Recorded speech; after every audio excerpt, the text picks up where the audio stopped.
What is up, guys? Welcome back to another GeekaWhat video. Now in this one, I'm going to be assembling the ultimate white-themed gaming PC build. A system that's going to be amazing for 1440p gaming and even a bit of 4K gaming too. I'm quite excited to put this together with some truly stunning hardware, whether that be Phanteks NV5 case, Zotac's all-white RTX 40 series GPU, and even these cool daisy-chainable fans for good measure. So without any further ado, let's dive into it.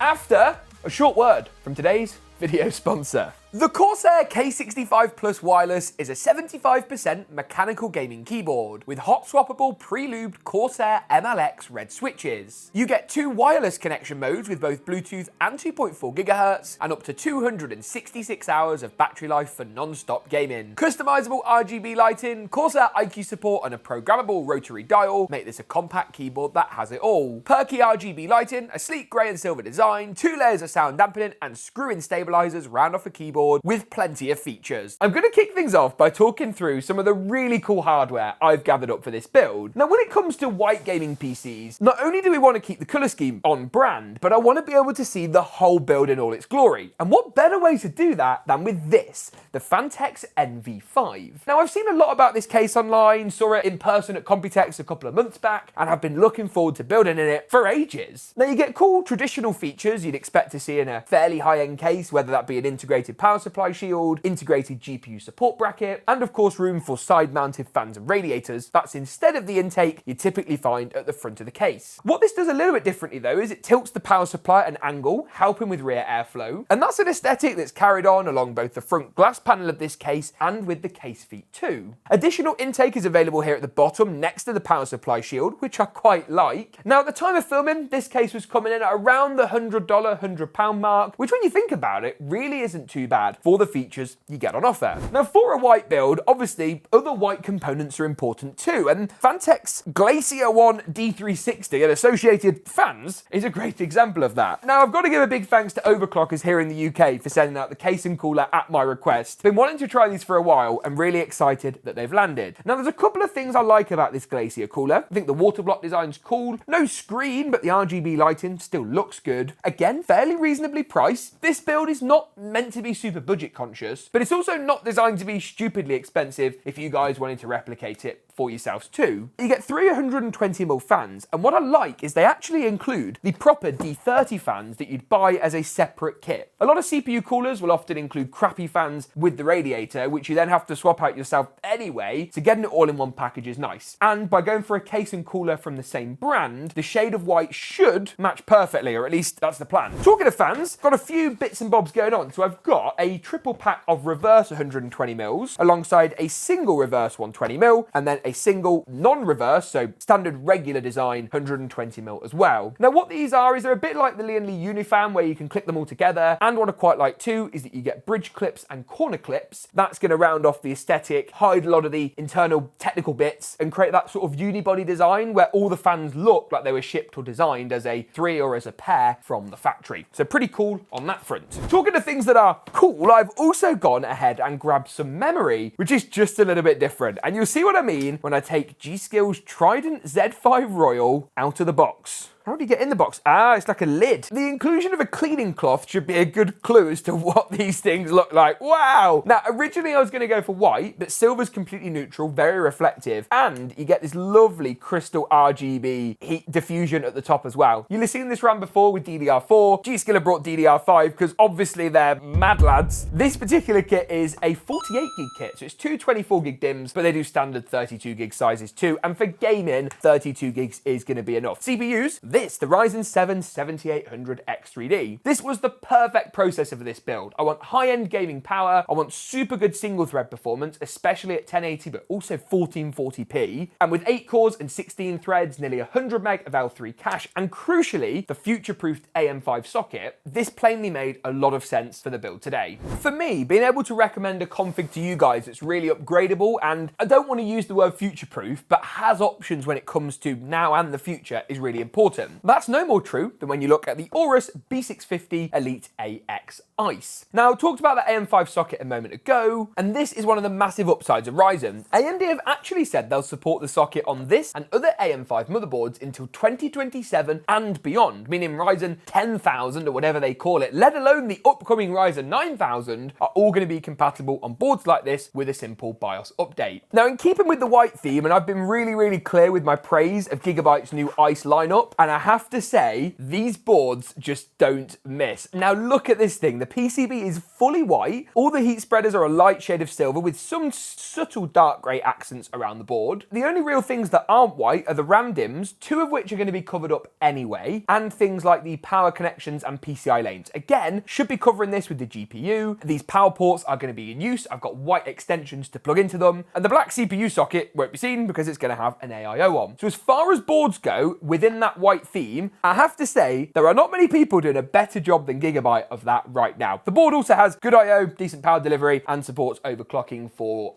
compatible CPUs and of course memory through AMD Expo. Now, talking of power cable extensions, I actually picked up these and I want to talk about these. These are from a company called LinkUp. I paid, I think, the equivalent of about $35 for these on Amazon. Now, you get in the box an 8-pin CPU power cable, which is good, and a second 8-pin. A lot of the easy DIY kits only have one 8-pin, which I never understand. You also, of course, get the motherboard cable. Great to see again. And look at this. We've also got a PCI Gen 5 with the digital connections extender cable. So no RGB covers, no Lian Li strimmer style stuff, a proper Gen 5 power cable. And I have to say, that fills me with great joy and delight. And it also means we don't need a white power supply for this build. You're not going to see the PSU anyway, and the extensions mean you won't see any of the power cables either. So really excited about these, and we'll be using these a little bit later. Talking of power, I have indeed gone for a black unit. One that's ATX3 and PCI Gen 5. This is Cooler Master's newish GX3 850. 80 plus gold certified, so really efficient. 100% Japanese capacitors and a 10-year warranty. So really good customer support on the back end. Cooler Master are actually an OEM, so they are supplying power supplies, coolers and fans to other brands which relabel them. Straight to the source. Cooler Master always have some great stuff out there, especially when it comes to power supplies and coolers. 1 or 2 bits left to go. The SSD is of course next. Samsung's 990 Pro. Not much to say about this other than the fact it's fast, reliable, 2 terabytes, and yeah, it doesn't really get much better. Never had a problem with this. Have had drives fail from other brands that are perhaps a little bit cheaper, and for a high-end build where you want to set it, you want to forget about it, the 990 Pro is what I'd recommend. The only thing I haven't discussed, and it's quite a big one, is the GPU. Now this, a little bit of the inspiration for this build, it's Zotac's 4070 Ti Super. Now I owe Zotac, or fans of the Zotac GPU, amnesty and apology. I was not familiar with your game. Oh no, this is stunning. And the reason I know it's stunning is because it's exactly the same cooler that Zotac used on the 4080 Super we tested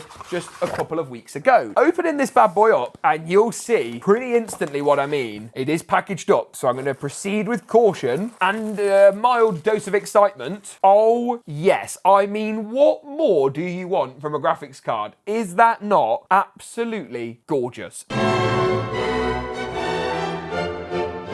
Now the white is amazing, you get RGB lighting, the backplate looks good, little tinge of blue and purple, but very subtle. The only thing I'd like to see maybe is a white powder coated heatsink. I don't know if this is possible. I was talking to other GPU vendors about making this happen, and I hope that somebody will in the future, because I think it would make not a massive difference, but it would really finish off a design like this that already looks frankly great. In terms of why I picked this, not just the colours, 4070 Ti Super, as recommended in one of my recent best GPU roundups, is just one of the best cards right now. Especially if you want ray tracing and DLSS at 1440p. Its closest rival is really the 7900 XT. For me though, the 70 Ti Super wins out. It is more expensive, you pay a bit of an NVIDIA tax I suppose for the privilege, but I do think that you get good features and fantastic performance in return for your cash. So that's all the parts. I've made a mess. It's time to build a gaming PC. The first thing I'm going to install is the 7800 X3D. So happy AMD have made this massive CPU comeback over the last, 3 years now? wow, even Ryzen 5000 was really solid. And Ryzen 7000 and hopefully the upcoming Ryzen 9000 will continue that trend even further. I do as well really appreciate that AMD are supporting this AM5 socket for so long. LJ1700, to be fair to Intel, has been a bit longer than usual, but it just goes to show that if you want to do it and you want to keep that socket supported for a long time, it can be done. It's especially nice in a build like this where you could assemble it and then in, a year's time decide you want to do some video editing and just upgrade the CPU without having to change any of the other infrastructure in the build. The PSU would have enough wattage, the motherboard is totally fine in terms of power delivery, and things like memory can be added with relatively little cost and hassle. I don't want to get my grubby fingerprints on this, so I'm going to install it really carefully. And a bit of pressure. Yes, look at that. If you want wow factor in a build, this is one of the best ways you can achieve it. SSD is next. Now, I'm going to install it not into the top slot on this board, and the reason for that is because this slot's Gen 5 and these ones aren't, and if I install it into the top slot and then I want to upgrade to a Gen 5 later, and similarly, if you're following this build along at home, you want to do the same, you're going to have to move drives, and if you don't need to do that, there really is no point in doing that, really. That slot's also easy to get hold of. You can still technically get to it with a GPU installed, whereas these slots, you can't. I'm going to use the top slot in this build to just click that into place, drop it down, and we should be good to go. Cover goes back on as well, and that's really all there is to it. The only other thing that I'm going to do is check out some of the installation and mounting hardware for the 360mm CPU cooler. Yes, there are some AMD standoffs. If there's plastic stock brackets installed as standard, remove these. These are gone from a previous build with this board and add the AMD standoffs instead. That really is it for the cooler for now, and just makes the life a little bit easier once the board is in the motherboard. To screw these in all four corners, get them nice and tight. Once this is all said and done, the motherboard is basically good to go, and the next stage is the case. Now, inside the accessory box should be all the bits we need to install the case, a screw organizer with all the screws and stuff needed for the build. So again, really good to see. It's going to be these ones for the motherboard today, the smaller, thinner thread ones, which is absolutely fine by me. Built-in I/O shield, of course, on a lot of these boards nowadays means all you've got to do is slide the board in, get that I/O shield through the rear. All the standoffs are going to be fine because it's an ATX board and an ATX case. They go together like peanut butter and jelly, like strawberries and cream, Lewis Hamilton and George Russell. You get the point. Winning famous combinations. Anyway, I'm going to be quiet now and screw the board in. Looking good. So the motherboard is all in. Now, this is where things get arguably slightly complicated because I need to think about what fans are going where. Now, I've already planned this out. Intake at the bottom and intake on the side with exhaust at the top and the rear. Now, the reason planning this out is important is because it has a massive effect on what kind of fans you need. So these are obviously reverse and regular. Now, if you've got a regular fan and it's the wrong way around, it's not going to look as good. The reverse blade fans are designed to look amazing. And when you're spending a decent chunk of money on fans, you want to make sure they're good. So what I'm going to do is use the fans from the cooler as exhaust at the top first, then use my triple pack of reverse intake fans for the cooler itself. So my reverse fans on the side, cooler fans at the top with the CPU cooler, a standard exhaust at the rear, and a reverse intake at the bottom too. This is going to take me some time, and I'll be back in a while. Once that's in, it is time to do the power supply. Now, obviously, less interesting than some of the other parts. Pretty solid, pretty sturdy. Now, in terms of what modular cables are needed, don't need the old style GPU. We'll probably need a SATA power cable. That's going to be good for RGB and all the fans. Similarly, motherboard power cable, need one of those. Another old style GPU. CPU, definitely want a pair of those. So I'm hoping, nope, that's more GPU. CPU, yes, a second CPU. And then extra SATA and Molex just simply aren't going to be required. Inside the box as well, rather nice, Cooler Master actually include this, which is their right-angled ATX 12-pin connector. Now, as it happens, I'm not actually going to be using this due to the extension, or this right angle bit isn't going to be used. This is still what's going to feed from the power supply into the power supply extension. So again, just in case, getting all those cables plugged up to the power supply, screwing this down to the bottom of the case to pull in air from underneath the chassis, and then wiring up all the extensions to all the right places. CPU in the top left, motherboard to the right-hand side, and of course, a GPU power cable ready for in a moment when I finish things off with our 4070 Ti Super. All that then remains is the graphics card. Now, by the looks of things, it's the second and third PCI slots. Just going to take out these really nice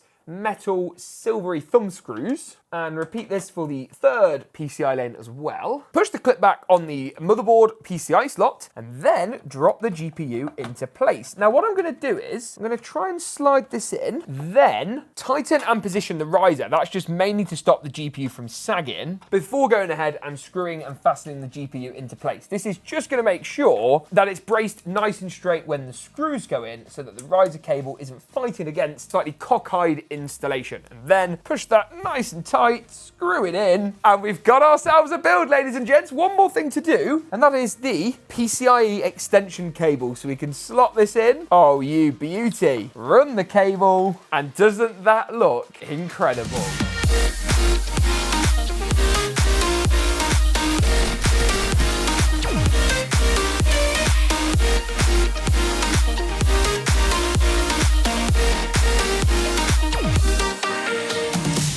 Okay, this PC looks amazing. Like, oh my word. I think this might be one of my favorite builds ever, but does the performance tally up crucially to the looks? Because if it doesn't, this whole thing was basically a waste of time. Well, you'll be glad to know it does. The first game I tested out is Call of Duty's Warzone. 4K, high settings, DLSS on the quality preset, and this build achieved a strong 118 FPS on average. It's a good start for 4K gaming, and this is a pattern that carries on through across the whole build. Modern Warfare 3, another great example. Same settings here, 4K high, DLSS enabled on the quality preset, and this build pulled in an impressive 123 FPS on average. Buttery smooth, super competitive, and great to be in those triple-digit frame rates. Now, to be clear, not every title is 100 FPS or more. Starfield at 4K high was a bit of a crash to reality, a bit of a moon landing, you could say. Hey, 65 FPS on average at 4K high. That was a terrible pun. You can see in a game like this, more of an RPG than a competitive title, so the frame rate's fine, but the 4070 Ti Super not completely at home in every title at 4K. Hogwarts Legacy, things improve a little bit. Again, another RPG title, so 60 is the magic number, and at 4K high, this build achieved a strong 75 FPS on average. If you want to see how high the frame rate can go, a title like Fortnite at 1080p competitive settings is a great way to do it. 290 FPS on average, because of course, at nearly 300 frames makes it uber